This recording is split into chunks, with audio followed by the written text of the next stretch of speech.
দাঁড়িয়ে যায় তখন কিন্তু আমাকে সতর্ক হতে হবে।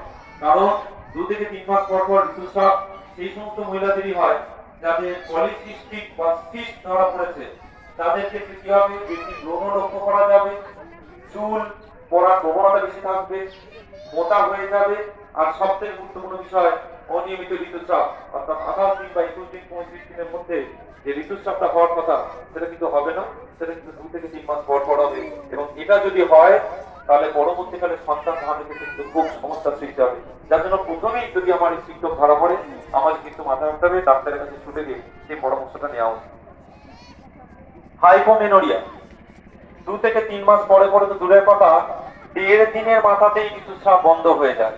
অর্থাৎ একটা সুস্থ স্বাভাবিক মহিলার যদি ঠিকঠাক ঋতুস্রাব চলে তাহলে কিন্তু একটা স্যানিটারি ন্যাপকিনের যদি 6 পিস 7 পিস 8 পিস ন্যাপকিন থাকে তাহলে একটা স্যানিটারি ন্যাপকিন পুরোটা লেগে যায়। চিকিৎসা বিজ্ঞানে সিস্ট তো হয় অবশ্যই চকলেট সিস্ট, অর্থাৎ যে রক্তটা আমার শরীর থেকে বেরোনোর কথা সেই রক্তটা হয়তো ভাগ করে যেরকম আমরা বলছি চকলেট সিস্ট। কাছে কি বলো, আসতে সুতরাং এগুলো আমাকে খেয়াল রাখতে হবে, আমি অবহেলা কিন্তু করতে পারি না।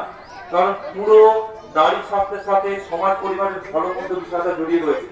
কারণ নারী দেহ যদি অসুস্থ হয় তাহলে কিন্তু পুরো পরিবার কিন্তু ধসে পড়বে।